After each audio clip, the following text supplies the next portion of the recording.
Order! Order! You are an incorrigible delinquent at times. Behave yourself, man!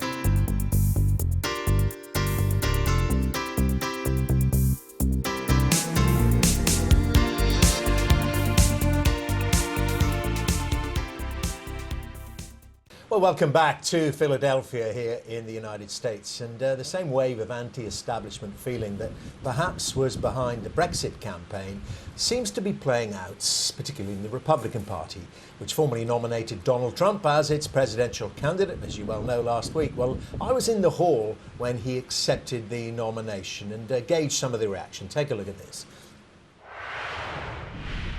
Well, pretty upbeat end to that speech, but it must be said, Donald Trump painted a dystopian vision of the United States and the world for his audience, not just here, but of course the millions watching at home. And it must be said that recent events in the United States have played into that picture he painted of chaos and crisis. So to that end, he turned himself first and foremost a law and order president who would restore order on day one. He said the day that he is inaugurated. Throw into that mix, he said he would also deal with economic decline and defeat what he called the barbarians of ISIS. And at the center of all this malaise in Trump world is, of course, Hillary Clinton, and to cries, the normal cries, it must be said, at this convention from the delegates of lock her up, Donald Trump replied, no, I will just defeat her in November. So when he says he wants to make America great again, what I want to know is what form of greatness does he want to return America to? Presumably it's under a Republican president. So is he talking about one of the last two Bush presidents, perhaps Ronald Reagan, yes, maybe even Jerry Ford, or could it be Richard Nixon? Ronald Reagan was a similar casting. He wasn't, particularly of the political mold, although he'd served as governor. But he brought a different vision and a different group, blue collars. Tonight he appealed to blue collars, to women, to Latinos, to gays. It was quite a remarkable different road that he went down tonight, but he checked all the boxes. Will he be a great president, and can he do it? I have all the faith in the world that he can do it if anybody can. I've actually thought for a long time we needed somebody who had not been a politician to look at things differently. And so to me, this is just a great candidate. The things we've been doing aren't working, so we need to try something different. And I think he's definitely going to be a little different. Ronald Reagan was probably the greatest president we've ever had in history. And I think Donald Trump will follow in his steps. He has the same instincts. He acts on those instincts. He initiates what the public wants to hear, and then he follows through with it. There are Latinos and there are women for Trump, and I think when you see the children that he's raised, that is a whole different picture of Trump that the women haven't been able to see. I think the media has distorted a lot of things that he said. He seems to be saying that he can deal with it all in about 100 days. Right, and if we didn't know anything about the history of the world, we might believe that. Well, I just talked to one of the delegates who was telling me that the murder rate will go down and that terrorism will start to drop. And I think we'll probably all ride unicorns to Candyland, and that'll be a beautiful day. Well, just one of the dissenting voices there to end that, but the overall reaction, of course, in the hall there was, yes, he's going to be President Trump. That expression of anti-establishment also came up an awful lot. It's the political buzzword of the last year, of course, not just in the United States. First Jeremy Corbyn, then Bernie Sanders here, then, of course, Brexit in the UK and many other movements throughout Europe. Well, now Donald Trump and his mission to make America great again. I'm joined now by Scott Rasmussen, the Republican strategist and president of Rasmussen Media Group. In Westminster, we've got the veteran political journalist Vincent Moss as well. A very good morning to you, gentlemen, different sides of the Atlantic. So we'll start this side, Scott, and say, just step back a moment and say, how has he done it? Donald Trump, as an insurgent, captured the Republican Party, now hopes to capture America. Well, part of it is personality. I mean, he is a larger-than-life personality. Part of it is his just his demeanor is an attack on what many perceive as political correctness. But we make a mistake if we say it's all about Donald Trump. It's that mood that is going on. There's a lot of people on both sides of the Atlantic who feel they've been working hard, playing by the rules. They don't feel the people in power, whether it's in Brussels or in Washington, are caring about them or listening to them. And in fact, when they do get the attention of somebody in power, they hear a condescending attitude. You're ignorant or you're racist for raising those kinds of questions. And Donald Trump at least gives the appearance that he's listening and willing to speak for people. And using a lot of the same stuff. language. Right. But I want to ask you this, Scott. I mean, how has he, given what he is, you know, you say playing by the rules, doing the right thing. You know, he's a businessman with a checkered career, to say the least. I've read The Art of the Deal. You know, he's done. You know, he's been bankrupt several times. It's on the record there, and he is a billionaire. How does he speak for blue collar America? The very first presidential debate of this year, his very first question, they challenged him with a typical political gotcha question.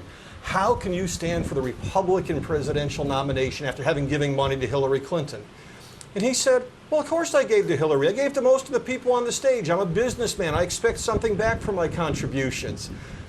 People know that's true, but not another politician on the stage would admit it. So he spoke something that connected with people as being maybe an unsavory truth, maybe not the best testament to his own character, but at least he said the truth. And he's been doing that repeatedly. Well, let's connect up the dots and go to Vincent's there in Westminster. And Vincent Moss, the connecting line, and it is a direct line between the two countries, is, of course, the Brexit result. Ran into Nigel Farage. He was there having a look at the Republican convention there. But many of the American politicians and indeed the delegates were mentioning that as when we asked them, you know, can Trump do it? They said, well, look at Brexit. No one expected that to happen. Well, no, exactly. It wasn't expected over here, but this is this tide of anti-elitism, anti-establishmentism that we're seeing really across Europe and America. People are not happy with the status quo. They feel disenfranchised. They're looking for different solutions. And in Britain, we've seen that with the Brexit vote. We've seen it in France with the rise of Marine Le Pen and the far-right party there. And I think this is just a sort of a worldwide phenomenon at the moment, really. Yeah, and it's not left or right, is it, Vincent? You know, I mean, there are little strands of it, perhaps, within Corbynism as well.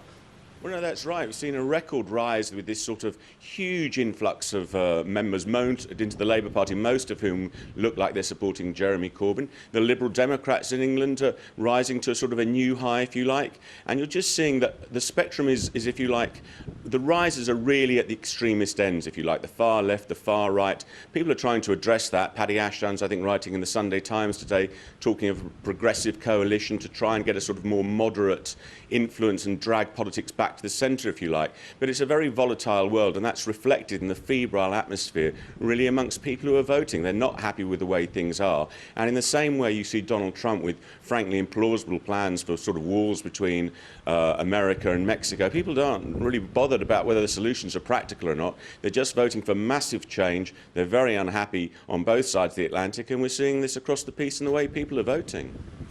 Yeah. I want to bring up, thanks Vincent, I want to bring up that point with Scott there. I don't know if you heard it there, Vincent making the point, you know, it's some of the things and the contradictory things that Donald Trump says. He's never going to deliver them, or he's certainly not going to be able to deliver them in the timescale he made out in that extraordinary speech at the convention. But that doesn't matter, does it? It's not about the specific policy, it's about the sentiment, the feel. It is all about the feeling. And let's face it, people don't think any politicians are going to deliver on their promises. Some people think that at least Donald Trump will try. And some people think he's just going to get in there and make a deal because that's what he does. I think that there's this sense that people want to have a little more control. We live in a world where we can get all the information we want on our smartphones. And yet, why should we give over power to people living far away? The political world seems to be getting more and more centralized. Our lives are getting more decentralized. And we're looking for something that is a little bit disconnected. And Donald Trump fits that perfectly. He taps into the fears, he taps into the courage, and it comes down to a simple bet in the United States. Donald Trump is making the bet that people believe that no matter how bad something is, politicians could always make it worse. Hillary Clinton is betting that Donald Trump could make it worse. Yeah, and I'm going to say that very loudly. I wanted to get onto that, Scott. Yeah. Thank you for taking us there. We're obviously on the verge of the Democratic Party's national convention here in Philadelphia.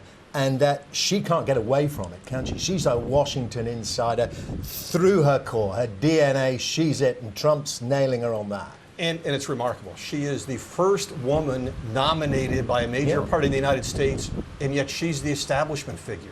She is the insider. She has been a national player in American politics for longer than some voters have been alive, and that is a real dilemma. She acts like she's got the election won. She's playing it safe by selecting Tim Kaine. She wants to run out the clock, and she is ahead. If I had to bet today, Hillary Clinton is going to be the next president.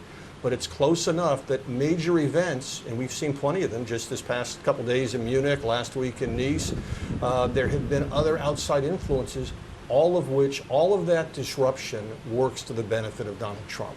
Okay, Vincent, I want to bring you in on that issue of, is there a realignment taking place then, you feel, in the UK? This Paddy Ashdown line, I was talking to Tim Farron saying almost exactly the same thing, the leader of the Liberal Democrats.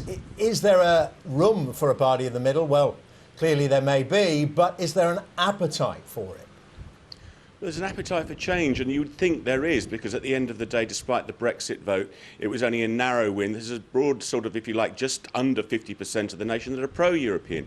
The appetite's there. I'm not sure the characters are there, because Paddy Ashdown, sort of great politician as he's been, he's very much part of that establishment that people seem to be kicking back against, and they want change. And they're looking for leaders who are different. Just as you're talking about over there, Clinton is seen as very much the establishment figure, and Trump is the change guy. You've got the same issues in the UK with Jeremy Corbyn. He's very unpopular with the parliamentary Labour Party, as we know, but hugely popular with people who see him as very, very different. And you're seeing the same in places like France and Germany and across Europe.